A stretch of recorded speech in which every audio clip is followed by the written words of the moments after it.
And welcome. Welcome Yes. back. Yeah. We're here from Grace Healing. I'm Larry. This is Deborah. Hello. Welcome. And again, we'll borrow from Andreas's welcome of good morning, good afternoon, good evening, good night, whatever time, wherever place you're at. We trust and welcome the truth that God's Spirit is within you, and we are blessed to share in the recognition of God's Spirit within us.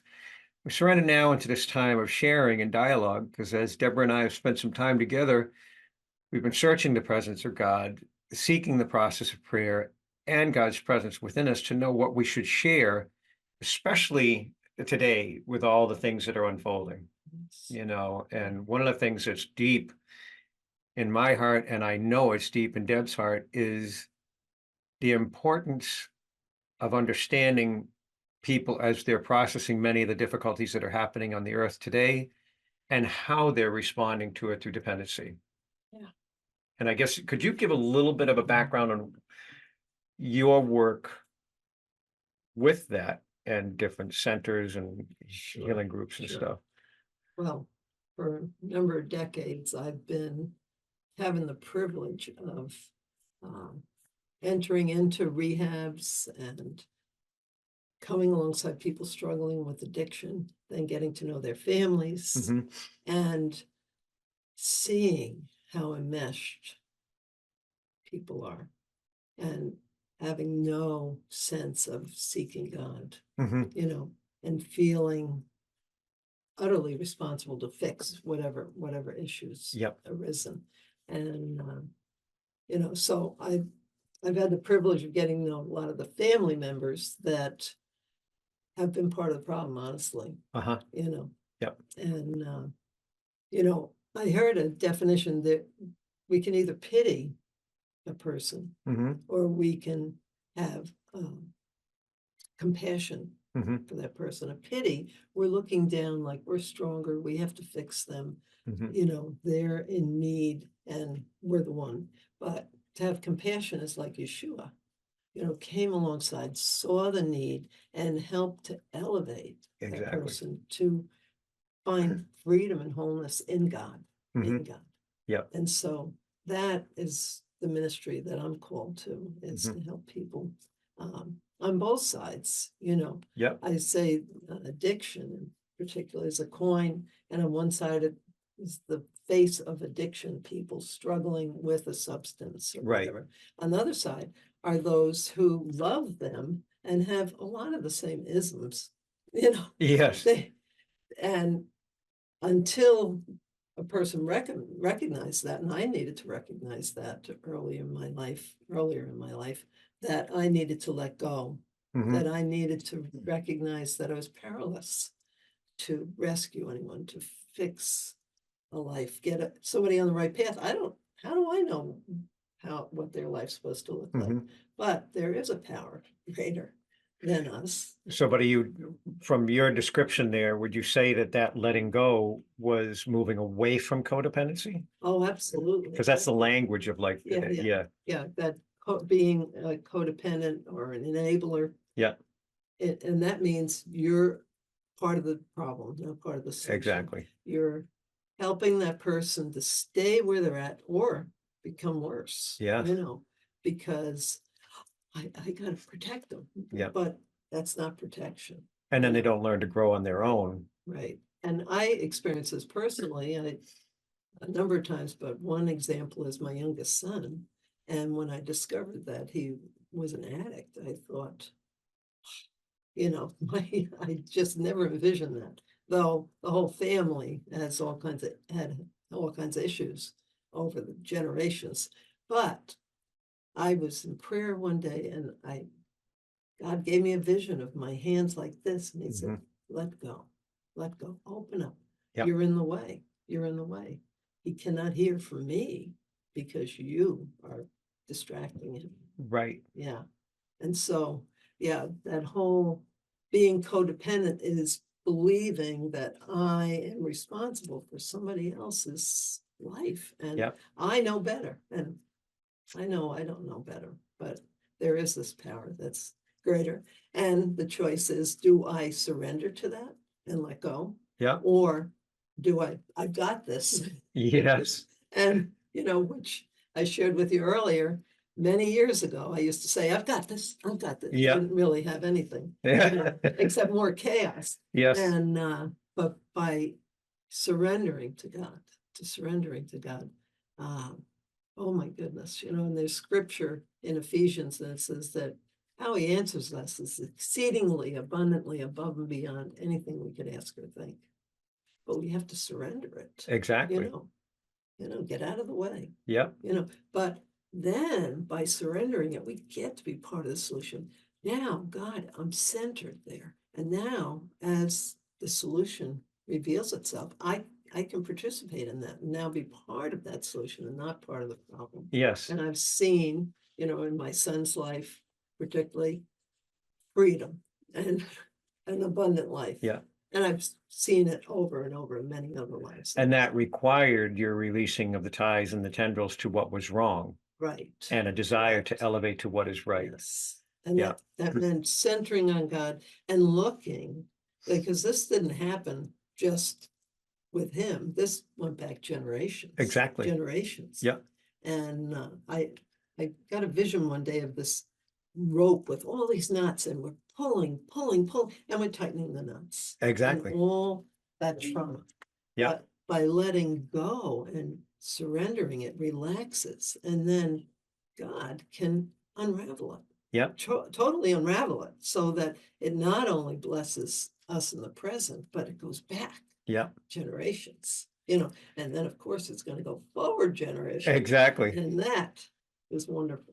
And I love that, like when Yeshua said in the actual Our Father, the Avun prayer, Avun Davasmayanit Kadashamak, when he comes to the point where it says, forgive us our debt and debtors, he didn't say that.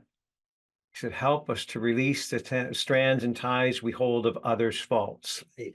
And I believe that it was a multiple direction type prayer, meaning release the ties we hold of others' faults and the tendrils we have formed upon them, so that we might see them in your image without the influence of the past, that we might recognize them without the manipulations they represent, or the past wrongs that they may have engaged, that we would see them anew in God's grace and surrender to allow God's grace to be the one to make it come to form. Absolutely. But one thought is that before I could even do that, I had to find my identity in God's eyes, because I had all these messages that I carried from the past. Yeah. That I was responsible to fix everybody. That Okay. if somebody met, and then as a mother in this particular case, people did react this way, like, oof, yeah, you failed as a mother. Yes. Yeah. Oh no, Yeah. But that's not true. That's not true. And he had his path to walk, just like I have my path to walk. But by centering, surrendering to God, getting to know that this God is really especially fond of me, and that's my identity. Yeah. And I ask people, I'll say, tell me who you are. Yeah. And they list all kinds of stuff. Things they've accomplished. Yeah. The hats they wear and everything else. But instead, how about, who are you in God's eyes? Yes. You're his daughter or son, of the creator of the universe, and Yeah, I don't know if you remember, like back, and I'm sure you have touched on the edge of it or seen it in places, but during the 70s and during the 80s, there was this huge press to return people to the womb in their healing process. And even as that was unfolding in my youth, I was like, no, you're supposed to return to the image of that which was before that. And how that image before, in perfection before God, is to emerge today. Yes. Not to be formed or defined by the corruptions you walked of your life, or, like you mentioned, generational influences, because look to families, family bloodlines. You see alcoholism repeat, or you see drug use repeat, or you see abuse repeat. Yes. It is the desire for the spiritual process to reveal itself, to be seen, to be healed, not taken on an offense. And one of the things that I've witnessed, and I don't know if you would see it the same way, but is I've seen addiction actually as a fruit of some manner of suffering. It's not the actual spiritual influence. It's the fruit of unresolved grief in the person that's addicted to smoking cigarettes. Or it's unresolved anger, which manifests in feeding the body with processed sugar or alcohol. Like if somebody's drinking drugs, alcohol, they're feeding and heating the liver. Or they're highly stressed, always pressed, demanding of time, coming to be exhausted, overwhelmed, and they're straining the adrenal system and the kidneys. So they live in a constant state of fear and anxiety. Yes. So the spiritual process is to reveal these things to us. However, one of the words that you mentioned when we were talking earlier, people have a tendency through sympathy to implicate themselves. And as a visual, it's kind of like if you could, in the audience here, I'm sitting at a workbench working on my son. And I'm saying, God, would you please fix him? Oh, but wait, I'm going to do this first. I've just got to tweak this. Exactly. But how is God going to reach those that you desire if you keep getting your hands in the way, putting your head in the way, put your body in the way to say, no, I'm just going to do one more thing, then you can work on him. And it is simply, are we trusting that not only does God hold an image of them in perfection, but God holds the image of the path they need to take to return to that state. And are we willing enough to trust God and say, okay, I do, like you said, I release you, that your presence would be before God and God will guide you. Then someday God might impose upon me, oh, I'm supposed to speak these words to my son, or I'm supposed to make this phone call. But that's of a clear mind and a spiritually guided heart, not of the spirit of sympathy, but as you named, compassion instead of sympathy. Become empowered through compassion instead of governed through sympathy. And I believe, well, I know that God has a future and a hope for everyone. Exactly. And so I want, not only for my children, but everyone to experience the best. So how can I be part of that? Well, again, that's my little joke. God first, God first. Centered here, God first. Getting to know this magnificent one more deeply, and then discovering who I am. And then finding a greater freedom, and then it flows, flows, because I envision God flowing in and through me and overflowing me, and then and so we benefit, it's not just for that loved one or, whoever it is, it's we do, but then, it's kind of a domino effect, because I've had people saying, I want what you have. I wish I could have, that's what they say. I wish I could have what you have. And I'm like, well, you can. And you do. And you do, right here, right here, right here. And so as we surrender that and get to know who God is more fully, this one, and you said earlier today that we think of the universe. Well, the universe is within God. Exactly. It's not God's within the universe. Exactly. Because this God is way beyond, exactly. Way beyond. I get a hint of how magnificent he is. And I think that's pretty impressive. But we've got a long way to go and so much deeper. And this is our beautiful life God gave us. Exactly. So what am I going to do with it? Well, I want to go through it. I want to live it with God. I want to make every day count as God intends. So here we've been gifted with family and friends and other, people come through. How can we be a blessing to them? How can we represent, be open so that God can touch these lives? Agreed. Well, you mentioned something just a moment ago that said to know yourself, to discover yourself. But for the sake of all of you understanding, please recognize that when you're dealing with somebody in addiction, or they're in aggression, or they're in a hostility or whatever, you have to discover, what is it eliciting within me? If they're in addiction and I become angry because I'm witnessing their anger or their addictive behavior, I'm already of no use. Correct. Because You're I've now been part of the governed through problem. anger and I'm not going to be received by the person in need, and my prayers wouldn't be received because I would be praying through anger to an expectant result. Yeah. So we have to, like you say, know yourself as God sees you, not how you might define yourself, Correct. Absolutely. especially when we're in service to another. Mhm. Because one of the things you and I have both witnessed, as I've served tens of thousands of people, and you've served tens of thousands of people over your life, we witness that people become ensnared by how the person in need defines them. Yeah. And that goes. You're my mom. You're supposed to fix me. Yeah. No. The fix is already in you. It is God within you that will reveal the fix if you surrender to God within. Mhm. They don't want to hear that now. So you can do that in prayer. Mhm.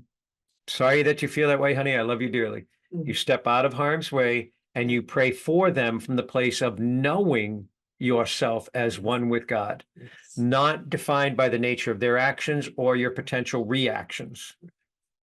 And before in the process, we need to discover all the buttons that were, set up on us from the past. Yep, And so with God, discover them, release them, and then discover the truth to replace that, yep. so that when, and my son, he would try to manipulate me and, hmm oh, I'm gonna make her feel guilty, and then, everything else. And I was like, no, that's not the truth. Right. I had to learn that, because at first, even though I didn't give into it because I was seeking God, but there was still that trigger. Exactly. And as it was exposed, then again, Yep. recognize it's not true, recognize where it came from, and then release it and uh, embrace the truth. And I want to speak to that for just a moment. When you're saying the release, Yeah. for all of you out there, please understand that this is not just about us or your son or your daughter. In reality, this is the meaning of life. We are here to set free the captives, as Yeshua said, go forth and set the captives free. And the people went, oh, you mean down at the police station? Yeah. You mean down at the local prison? No, No. he was talking about the spiritual captives. Mhm. Like when he was trying to manipulate you to guilt you into something, you had this inclination to almost go in that direction, which was the generational influence through your bloodline of the spirit of guilt that manifested within your son to use guilt as a tool. Mhm. Yours was guilt to be governed under tool, but you were able to see it because you were God first. Yes. I chose God within me. I hear the words of my son. I'm not falling into the manipulation and I hold no guilt. Mhm. What's my prayer for him now? So as you're listening to this and you're witnessing this in your own experiences, remember that the stirring within you, if a person tries to manipulate you or deceive you or whatever, and that stirs in anger, remember, you are the one that it can stop with. Correct. Yes. You can return it back into God's embrace as Yeshua empowered us and instructed us to go do, set that captive free into God's loving embrace, release the ties and tendrils we formed upon its presence within our lives, or known to be present within our mom. Like I can say this, my mom was birthed into new life, and bless her. But before she entered into her state of dementia, she started to recognize a lot of the things that she did with a religious background and all that. And she recognized the imposition of guilt that she tried to rest upon each of us as children, which was huge. Because as you know, you know the term, all of you, the Catholic guilt, the Catholic shame. Being in a Catholic family with 12 kids, it was a tool to be wielded. Oh, yeah. And it was wielded in such a way to gain control over these crazy kids bouncing around the house that I need to get control of them. So there was this imposition of guilt and shame. In her latter years, she was able to see that. And as I mentioned, I didn't know. My dad was reading the Covenant of Love daily. It was beautiful because he was in his heart. He wasn't telling my mom what she'd done wrong. He wasn't telling her what was wrong in her nature.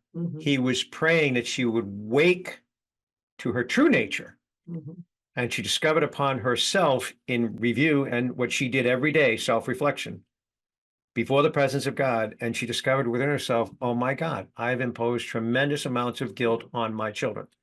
It's not something I said to my mom. It's not something my dad said to her. It's just something that we joined prayerfully that she might recognize God's definition of her without that spiritual guilt. And she saw herself and recognized what she had done on generations before.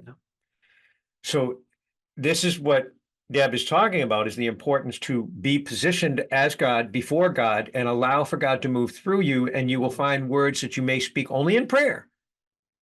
You might not bring it to your son, daughter, husband, or friend, but you will do it intercessorily within prayer to recognize them without that influence and elevate them to the nature of that which they can be at the higher state of being, instead of, oh, I can't believe you're so manipulative and you're so guilt-filled. And you know, when you start, if you're going to say those things to somebody, you're stating to them, I agree with you. Yeah, You're a mess. Reinforcing it. Exactly. Reinforcing it. Exactly. And I just want to speak life, Right. you know, and hope, Exactly. love and peace, you know, Yeah.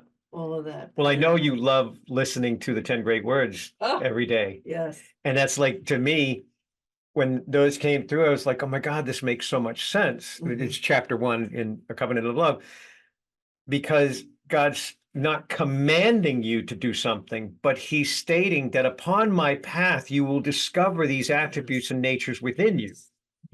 So you find that you will not return the guilt on a person, but you will pray life back into them. And it's just, I love that awareness, is to say, okay, first of all, what he could do could really tick me off, but I'm not going to allow for that. I'm going to choose God in its place. I'm going to recognize God's holy compassion. I'm going to allow for God's holy discernment and wisdom to guide the words upon my tongue to speak words of life.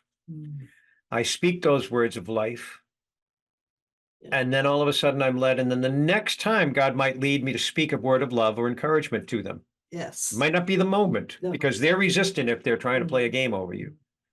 But outside of codependence, you become co-support to assist them to gain an awareness of how they can function differently, not to do it for them. Correct. And what did you say earlier about the coming alongside, that people have a tendency to try to do it? Yeah, codependence going to do it for you. But if we want to be no, I don't want to use the word enable. Help people elevate them, elevate them. We come alongside, and there's actually, I think it's in Galatians, it speaks about coming alongside. Everyone has to bear their own burden, but we can come alongside to help carry it. Exactly. Help carry it. And I believe, you know, I know our words are very powerful. So we want to speak truth in love. Scripture says truth and love as the Spirit leads, because there's times that I think, oh, I'd like to say this, but I'm saying no, no. So then, no, I'm not going there, because I want God's best. And the wonderful thing is, in time, I have been able to go to my children. I have 4 sons, and one different times to speak to them about maybe something that I did wrong, you know, made a poor choice, and have a wonderful dialogue. And that starts to unravel things more. But praying, and before the act. Yes, exactly. Even just when we're praying, God begins unraveling. Exactly. You know, and there's freedom. Exactly. But it's always God, his time, you know, God's timing, and rest there. And like, one of the reasons we wanted to help you to view this dialogue was, again, with so much happening in society right now, it's really kind of shaken a lot of people's foundations. They're reaching for things like the drugs in the bottle, or the smoking the dope, or to drink heavily, or whatever. They're trying to offset what they don't understand. So our words of life for them could be, I thank you to know your presence within your son, and as within myself. I pray in thanksgiving to know that you raise up your holy clarity, wisdom, and counsel, and you surround your son, daughter, wife, friend, whatever. You surround them with proper counsel of light. Because in every one of our situations, we could convey a message to people in misery and suffering. Or we could search for the words of life that bring the same message in a way that elevates them. Absolutely. It's like, because it's too easy to default back into the one that's going to perpetuate the suffering or the brokenness within an individual. If we pray, like Deb's mentioning, pray first, what's going to happen is you're going to realize, ooh, those words don't feel right. So you remain quiet. Don't say anything. Pray, seek God until those words that don't feel right are replaced with words of life that you feel are words of elevation. Now, that might take one day. It might take an hour. It might take 7 days. It might take a month. But trust and know that when God brings forth those words of life within you, that's when they're present to be spoken. Correct. Yeah. Don't force it, because otherwise we have a tendency, I'll just get in and fix this. And then we bring more complication, difficulty, or offense within them because they feel offended that you didn't think they couldn't take this on themselves, and they get angry, which forces them deeper into the addiction. So again, in this time with so much unfolding, so many things of unknown, so many people questioning the root truth of God, the root truth of God's holy attributes manifested through truth. Many people are questioning things and feeling like they're being manipulated or deceived. Be not governed by that. Allow yourself the time to seek, know, and embrace God's presence. And again, those words of life will begin to present. They will rise from your tongue. And again, as we just said a moment ago, sometimes that's just to be done in prayer. Sometimes you are not the source of counsel, even though you feel it burning inside you. Oh my God, I need to tell my son this. Now, there's times where God gives you revelation or understanding, but you are not supposed to act upon it. You're supposed to hold the visionary result in you as truth and pray in thanksgiving that it rises from within your daughter or within your son or whatever you. And remember, these aren't your children. They're God's children. You are blessed to be in the place of custodian over those children until they are old enough to make their own decisions. Then you're just an intercessor. You got to be the one to be prayerfully guided in such a way that God's presence will evidence in their life, not your perspectives. Two thoughts that come to mind. One is to remember that, all right, we enter into prayer, but really this can be where we are, just we're in prayer. And so as I go through my day, God is present with me, holding, just as I am, my loved ones, and whatever concerns I have. And so there is that praying without ceasing, really, even though I'm maybe doing many other things, but God and I are holding this one and going on and on and on, for without ceasing. And the other is that as God comes and gives promise, gives the vision of them elevated, I claim it. I say thank you for it. I actually write it down in my journal and say, all right. As we do in the Book of Blessings. Yeah. And then as it rises up again in me, I thank God that that's what's happening, and there's so many promises that God has kept, and some I'm still waiting on, and I'm confident in God's time it will all come together. And that's an important, like you mention it in support of the things you're saying, but people need to recognize that your prayer in thanksgiving holds greater power than prayers of supplication, because you're speaking that in thanksgiving. How do we thank you that your presence precedes your son in the completion of this vision? I trust and know you to manifest this result. Is totally different than, oh God, please help your son. Oh God, please help me. Oh God, strengthen me. These situations where we cry out to God for strength are merely situations that God presented us to recognize the strength we hold. by embracing God's presence. Yes, thank you. Yes, You thank are you. my- You are my God strength. is our strength, Exactly. you know, and whatever needs to happen is it'll flow from that. Agreed. Yeah. Yep. Yeah. So I hope this blesses every one of you. And again, please feel free to join us at gracehealing.org or gracehealing.video, Grace Healing Community on Facebook.